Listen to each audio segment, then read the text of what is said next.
ہے اللہ کے نبی صلی اللہ علیہ وسلم کی ذات اقدس پر کوئی گستاخی کرتا ہے، اللہ کے نبی علیہ السلام کو کوئی گالی دیتا ہے، اللہ کے نبی علیہ وآلہ وسلم کی نبوت پر حملہ کرتا ہے، اللہ تبارک و تعالیٰ اس کو ہلاک و برباد کر دیں گے۔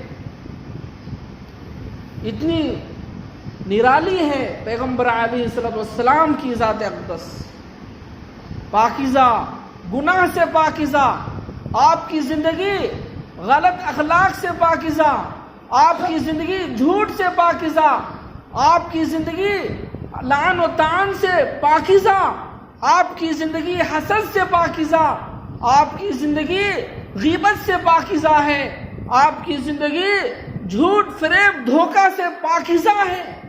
حضرت انس رضی اللہ تعالیٰ عنہ جنہوں نے نبی اکرم صلی اللہ علیہ وسلم کی 10 سال خدمت کی، آپ کا کام کاج کیا کرتے تھے، وہ فرماتے ہیں کہ نبی صلی اللہ علیہ وسلم لعن طعن کرنے والے نہیں تھے، جھوٹے نہیں تھے، اللہ کے نبی صلی اللہ علیہ وسلم وہ کسی پر بہتان باندھنے والے نہیں تھے۔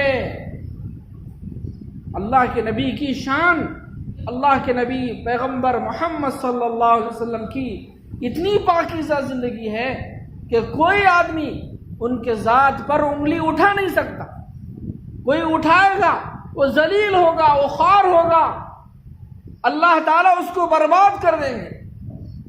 ابو لہب جو نبی کی شان میں گستاخی کی، اللہ کے نبی صلی اللہ علیہ وسلم نے بلایا کفار کو، مشرکین کو دعوت اسلام دینے کے لیے، دین کی دعوت دینے کے لیے جب اکٹھا کیا، صفا پہاڑ پر لوگ جمع ہو گئے تو اللہ کے نبی صلی اللہ علیہ وسلم نے سب سے ایک ہی جملہ ارشاد فرمایا کہ تم اگر میں یہ کہوں کہ اس پہاڑ کے پیچھے ایک لشکر ہے تم پر حملہ کرنے والا ہے، کیا تم میری بات کو مان لو گے؟ تو تمام نے کہا ہاں مان لیں گے۔ ہاں، جب میں ہر بات سچی بتاتا ہوں تو میری یہ بات بھی سن لو کہ میں اللہ کا نبی ہوں، مجھ پر ایمان لاؤ اور کہو لا الہ الا اللہ تفلحو، لا الہ الا اللہ کہو تم کامیاب ہو جاؤ۔ تو ابو لہب اٹھا اور کھڑا ہوا، تبا لک لہذا جمعتنا، تیرے لیے ہلاکت ہے کہ تو نے ہمیں اسی وجہ سے جمع کیا ہے۔ اللہ کے نبی علیہ السلام کی شان میں گستاخی، اللہ کے نبی کو برسر عام لوگوں کے سامنے تانے دیا، لہذا جمعتنا، تانا دیا کہ ہمیں اسی لیے جمع کیا تھا۔ اللہ تعالیٰ کو یہ گوارا نہیں ہوا کہ نبی کی شان میں گستاخی ہو۔ اللہ تبارک و تعالیٰ سورہ لہب میں ارشاد فرمایا تبت یدا ابی لہب وتب، کہ ابو لہب کے دونوں ہاتھ برباد ہو جائے۔ کیا ہو جائے؟ برباد ہو جائے۔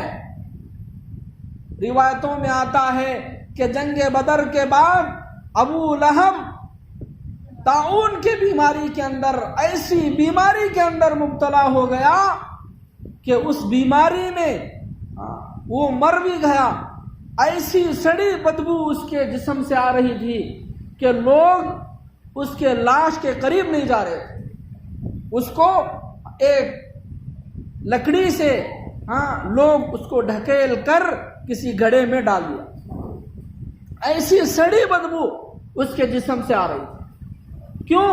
اللہ تبارک و تعالیٰ نے سورہ لہب کے اندر اس کی بربادی سنا دی، تبت یدا ابی لہب وتب ما اغنى عنہ مالہ وما کسب۔ کیا فرمایا؟ کہ ابو لہب کے دونوں ہاتھ برباد ہو جائے۔ آگے اللہ فرماتے ہیں کہ اس کو اس کے مال نے بے نیاز نہیں کیا، ما اغنى عنہ مالہ وما کسب، جس نے وہ کمائی کی تھی، جس نے اپنے خون سے اپنے پسینے سے جو پیسہ کمایا تھا وہ پیسہ بھی اس کا کام نہیں آیا. کیوں بھائی؟ نبی کی شان میں گستاخی کی. اللہ کے نبی علیہ الصلوۃ والسلام کی شان میں گستاخی کرنے والے وہ خود برباد ہو جائیں. اللہ کے نبی صلی اللہ علیہ وآلہ وسلم کی ذات سب سے نرالی، سب سے اعلیٰ، سب سے برتر. ایسی پاکیزہ زندگی پر کوئی کیچڑ اچالتا ہے، کوئی گستاخی کرتا ہے، لعن طعن کرتا ہے، بکواس باتیں کرتا ہے، اللہ ہی اس کی بربادی کے لیے کافی ہیں. اللہ برباد کریں گے. عزیز ساتھیو، ہمارے دلوں کے اندر جناب آقا صلی اللہ علیہ وسلم کی کامل محبت پیدا کرنا چاہیے.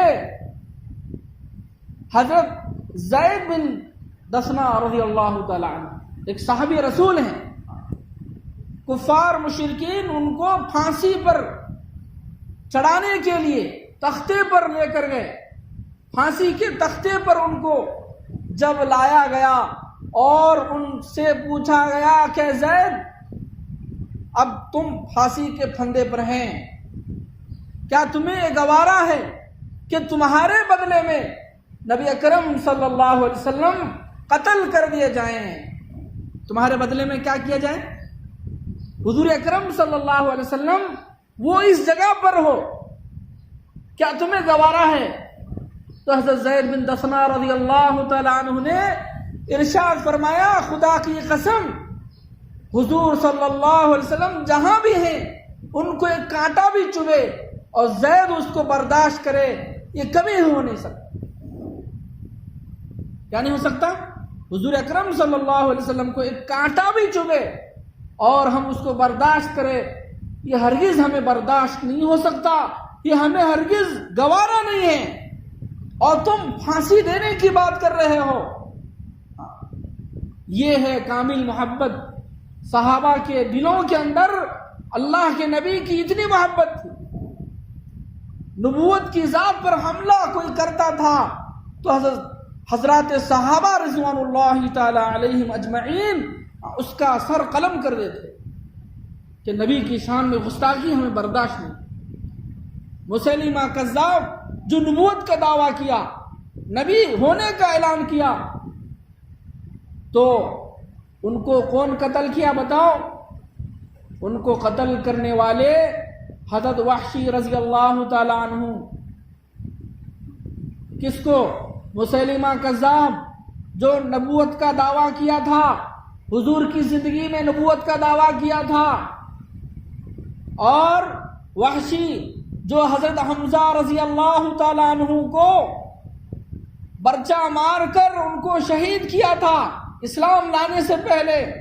جب اسلام کے اندر وہ داخل ہو گئے، نبی علیہ وآلہ وسلم کی محبت ان کے دلوں میں ایسے پیوست ہو گئی، ایسے راسخ ہو گیا کہ حضرت وحشی فرماتے ہیں کہ میرے دل کے اندر ایک کڑن تھا، ایک کہ میں نے اسلام کے سپاہ سالار نبی علیہ وآلہ وسلم کے چچا حمزہ رضی اللہ تعالیٰ عنہ کو میں نے شہید کیا ہے، ان کو قتل کیا ہے.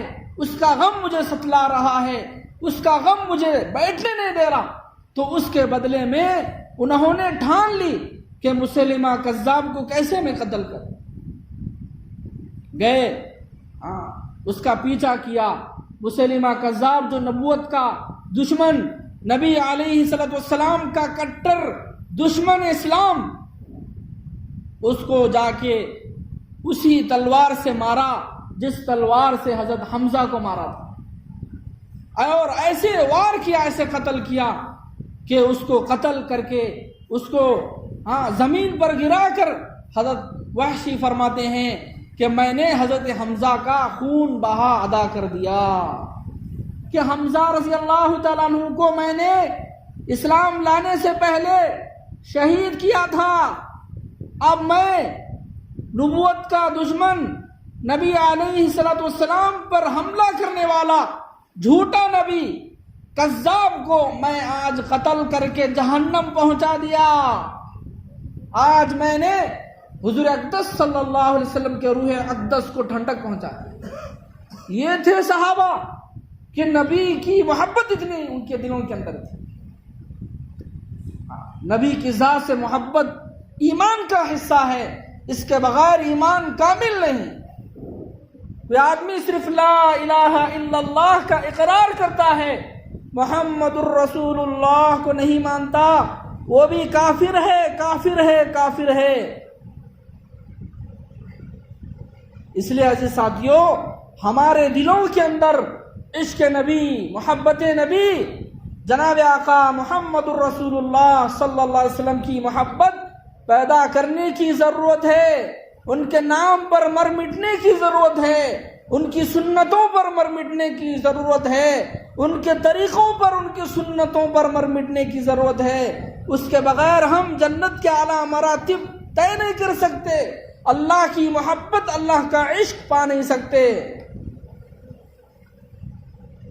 شان نبوت میں کوئی حملہ کرے، ایمان والا اس کو برداشت کرے،